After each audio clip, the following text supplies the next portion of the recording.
these people had one thing in common. They knew they had it in themselves. They knew they could be something beyond where they were. They were willing to put their time, their energies to better themselves. What you really could do with more skills, it's just remarkable. So I would like to just tell you a couple of short stories, and we'll draw maybe a couple of lessons from them. I would like to tell you of two women that each sold a business to Berkshire Hathaway, to me actually, for many, many, many millions of dollars. Both of them started with $2,500. By a coincidence, it was the exact same amount. It was everything they had in the world. And one of them was a woman who landed in Seattle in 1917, couldn't speak a word of English, had a tag around her neck. The tag said Fort Dodge, Iowa. The Red Cross got her to Fort Dodge, where she was reunited with her husband who had come to the country a couple of years earlier. And she lived in Fort Dodge for 2 years. And as she put it, she felt like a dummy. She couldn't pick up the language. She couldn't learn a word. And so she and her husband decided to move to Omaha. So they came to Omaha in 1919. And there she found a small colony of Russian Jews, so she started feeling more at home. And then as her oldest daughter went to school, she would come home, this daughter, Frances, and she would teach her mother the words she'd learned in school that day. And this woman, Rose Blumpkin, spent 20 years saving money, bringing first her siblings over, her mother and father, $50 at a time. She sold used clothing to do it. She had 4 children during this period. And by 1937, after 20 years, she'd saved $2,500. She went to Chicago and she bought what she could of furniture. Her dream had always been to open a furniture store. And this woman who had never gone to school one day in her life, with $2,500, but with the same spirit that the people in this room had about having a dream and working to accomplish that dream, she built a business which she sold to me in 1983 for $60 million approximately, and which did $1.5 billion worth of business last year. The 4th generation is working in that business. This woman, Rose Blumpkin, she worked for me until she was 103. And then she retired and she died the next year, which is a lesson to all of Berkshire's managers that premature retirement, you can't tell what's going to happen. But Mrs. B, with her $2,500, one further fact about her, she could not read or write. And she went into a furniture business, and she didn't bring anything unique in furniture, but she brought a determination to succeed. She knew she could outwork anyone else. She knew she cared about her customers. She worked at very low gross margins, but she built this incredible business. And I saw one other woman who did a similar thing with $2,500, and I paid her hundreds of millions of dollars for her business. So I decided to go to the source and get these people before, I don't want you guys coming around to me asking me hundreds of millions of dollars. I'd like to join in with you much earlier. So I've followed this group, and today I'd like to tell you about one other small business person. This person, I went to buy his business from him, and he turned me down, which was very wise. But this was a fellow who was born about 8 years before I was. He was born in 1922. We'll call him Jack, lived in the Midwest. He was a pretty good athlete, didn't like school much. And I'm going to tell you one thing early in the story. Maybe you can figure out who the guy was. The company he built hires more college graduates each year than any other company in the United States. And this fellow, who was destined for this but did not know it, Jack, went to college for a year and then dropped out. He really wasn't that interested in school. And the year he dropped out was 1941. And when the the United States became under attack. He went down to the Army Air Force recruiting station, volunteered, and they turned him down because he had hay fever. So he went over to the Navy and again volunteered, and they took him. They put him on an aircraft carrier. He flew small fighter planes during World War II, got 2 distinguished flying crosses from the Navy, and then he came back to the Midwest. So now we've got a young guy, probably by this time he would be 23 or 24 years old. And the interesting thing is, he got back to the Midwest, and he actually kind of went from one job to another for a short period of, or not such a short period of time.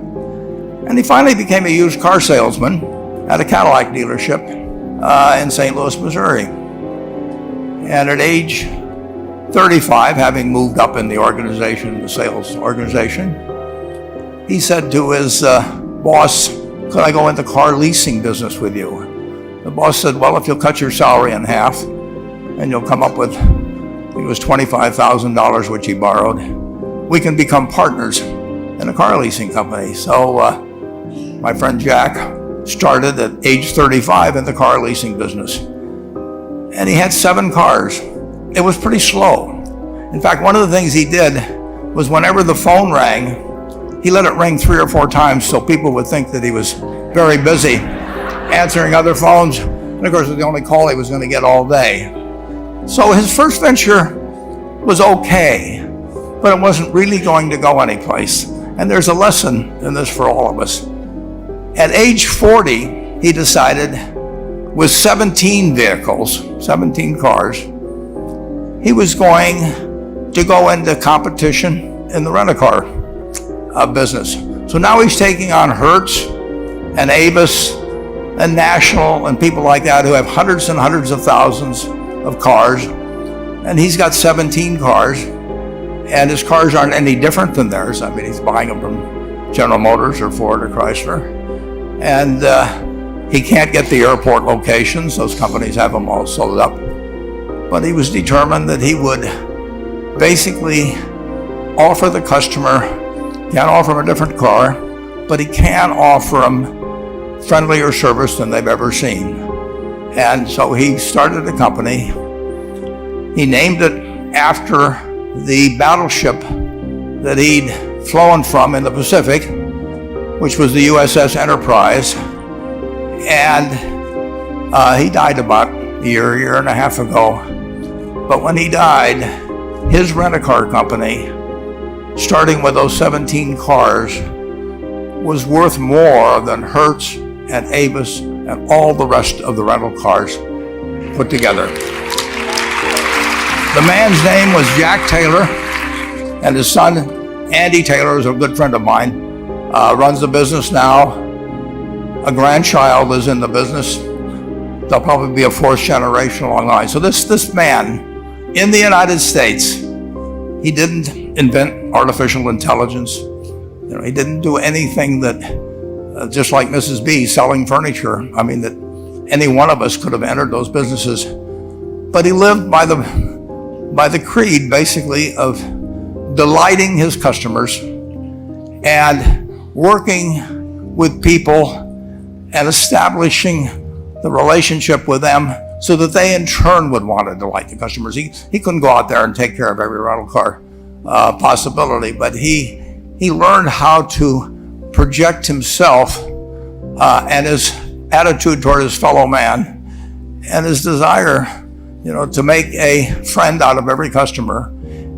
He managed to take very ordinary cars and turn them into this extraordinary business from virtually nothing.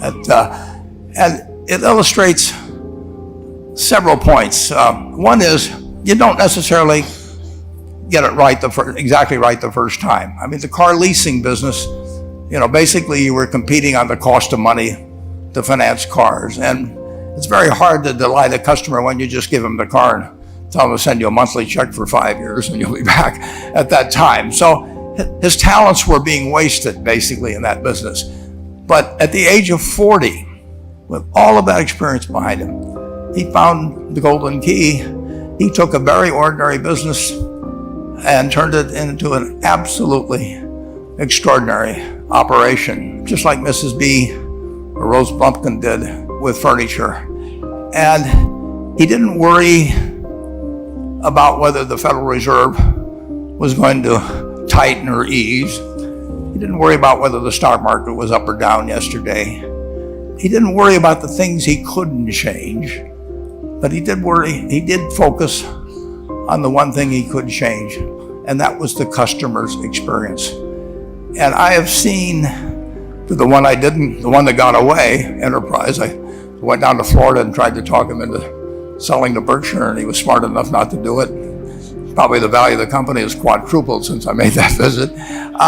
But he was smart enough to see that he would find that business. Henry Ford, as you may know, failed twice before he started the Ford Motor Company in 1903. I mean, the test isn't whether you get the greatest business idea in the world the first time out.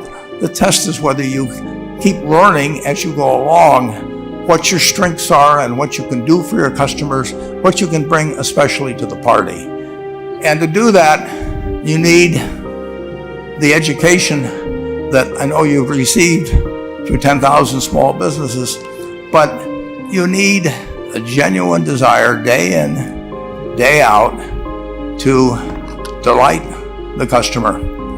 I've never seen a business, and I've seen a lot of businesses, but I've never seen one that delights the customer that doesn't succeed. I mean, what you want is that customer the next day when they think, do I want to rent a car or do I want to buy some furniture? What goes through their mind? You know, it's the place where they've had a great experience. I don't know what I paid for this type. Actually, probably if somebody gave it to me, but for the purposes of the speech, I will say I have no idea. But or the shirt I'm wearing, or this. But I do know, I will remember how I was treated when I bought it. I mean, you long forget about the price, but you never forget whether you had a good experience or a poor experience with the purchase experience. And you'll have a hard time finding a person that's had a wonderful experience, a delighted experience in purchasing anything that isn't going to come back. And similarly, if the memory is of rudeness, indifference, whatever it may be, they're never going to come back. And as a small business owner, and as you grow, you have to not only be able to project that interest in people's well-being, in delighting them yourself, but you have to do it through other people. And you won't be able to do it through people who themselves do not feel they're being fairly treated, that their views aren't appropriately considered. So you really do have to learn to multiply yourself through other people. And I advise the young people that come to Omaha. We have a number of classes. The key is to, certainly in terms of your personal life, the most important decision you'll make is the spouse that most of you will likely have. And it's very important to surround yourself with people that are better than you are. You are going to move in the direction of the people you associate with. So you constantly, I've been enormously lucky in that respect. I mean, I've just had teachers and friends and a spouse that really was a better person than I was. And I had enough sense to learn from these people that life went better if you behave better yourself. It took a while. So I advise you to seek out, as your partner in business, your partner in life, whatever it may be, look for the people that actually are examples to you rather than somebody that you think you need to straighten out yourself. And simple rules like that, delighting customers, working through other people, associating with people that will cause you to move in a better path than you might otherwise have. They will take you so far in life that it's hard to believe. I mean, they took Rose Blumpkin without being able to speak a word of English, couldn't read or write, and they took her to what is now a $1.5 billion business. And incidentally, there's been no money put in it since the $2,500. That's been the total capital paid into the Nebraska Furniture Mart. And I think if you looked at Enterprise, I don't know their books the same way, but my guess is that very little equity capital has been added to Enterprise over the years. The business built on itself. So I want to tell you, I admire this group enormously. When I met Dr. Mello's class on September 22nd, 8 years ago, I was thrilled. And I admire people that are doing what you have done. Working hard at your job at the same time, you took on an added, really, lot of hard work to further your skills. 99% graduate. I mean, that's a mind-blowing statistic. And I'm looking at 2,200 people here who I admire. I'm cheering for you, and I can tell you the best is yet to come. Thank you.